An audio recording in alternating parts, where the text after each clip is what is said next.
Rasanya sudah tak terhitung berapa kali tim Jakarta mengajak anak Jakarta melancong ke tempat-tempat bersejarah peninggalan kolonial Belanda. Melihat gedung-gedung berparas kolonial rasanya punya kesan tersendiri. Ya, karena selain bernilai historis, bangunan peninggalan kolonial Belanda juga syarat akan keunikan arsitekturnya yang memukau. Rasanya seperti menemukan harta karun deh setelah kita tahu lebih banyak tentang fakta dan filosofi unik di balik gedung-gedung tua ini. Meski sudah berusia ratusan tahun, namun mayoritas pondasi gedung berlanggam kolonial masih eksis dan kokoh berdiri hingga saat ini. Kekaguman ini bukan semata untuk mengapresiasi peninggalan kolonial Belanda anak Jakarta, tapi juga untuk mengenang jerih payah para leluhur kita orang Indonesia. Ya, ternyata di balik indahnya gedung peninggalan kolonial, ada jasa para leluhur kita yang dipekerjakan oleh Belanda dengan sistem rodi atau kerja paksa sebagai kuli bangunan. Bahkan profesi kuli yang sekarang kita kenal ternyata adalah serapan dari bahasa Belanda yang dipakai di masa penjajahan kala itu. Kuli berasal dari kata kuli yang berarti pekerja kasar.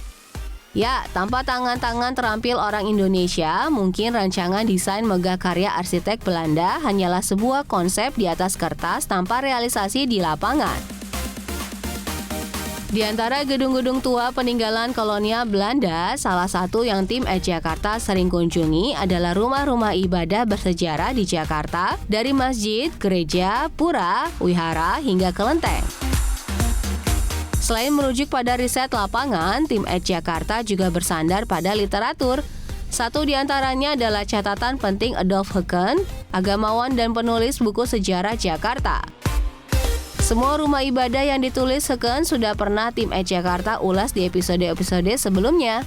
Nah, sekarang tim Jakarta mau menutup perjalanan wisata rumah ibadah bersejarah di Jakarta dengan mengunjungi Gereja Paulus.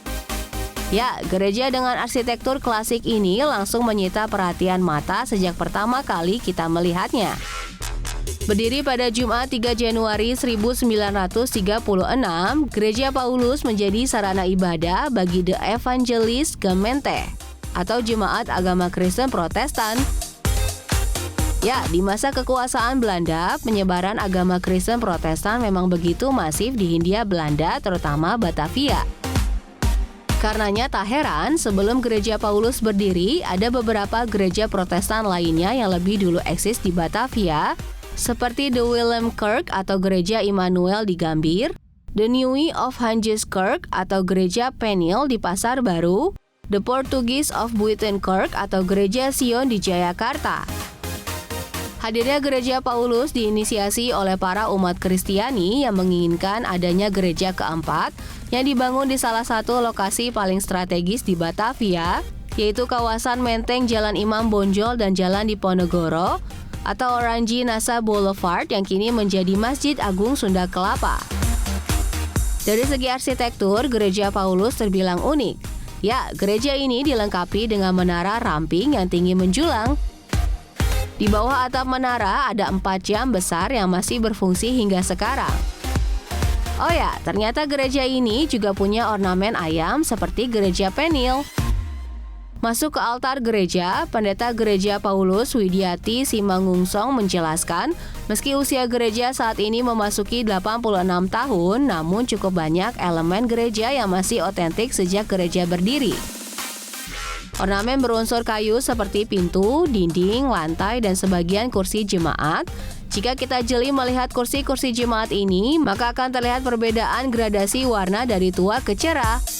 Warna coklat tua adalah warna asli kursi dan yang terlihat berwarna lebih cerah sudah versi renovasi. Naik satu lantai dari belakang altar, kita akan melihat alat musik khas gereja klasik, apalagi kalau bukan orgel. Meski masih terlihat berparas old school, namun orgel ini sudah versi renovasi dari orgel generasi pertama. Masih menurut Pendeta Widiati, kala itu proses renovasi orgel dilakukan dengan sangat hati-hati demi mempertahankan kekokohan dinding kayu gereja. Selain orgel, ada satu lagi yang khas dari gereja tua. Di belakang altar ada satu ruangan khusus untuk pertemuan acara rohani. Deretan foto pendeta dari masa ke masa yang pernah memimpin gereja Paulus bisa anak Jakarta lihat di sini. Oh ya, di sisi kiri ruang utama gereja ada satu ruang serbaguna yang biasa dipakai para jemaat untuk berlatih kolintang. Anak Jakarta, ternyata ada satu spot lagi di area gereja yang menarik untuk kita jelajahi.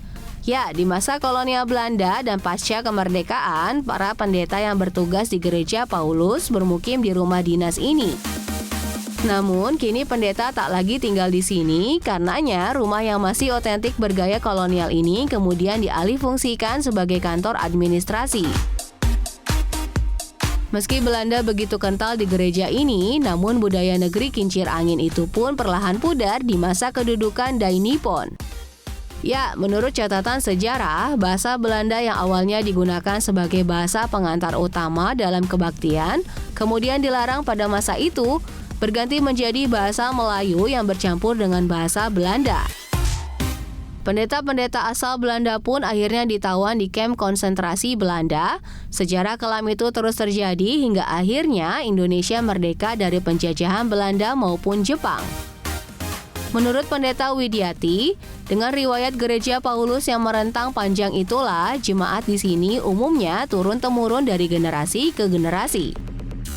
Karenanya, dari kelas sosial, umumnya jemaat di sini berasal dari berbagai kalangan, terutama petinggi negara dan ekspatriat yang bermukim di kawasan elit Menteng.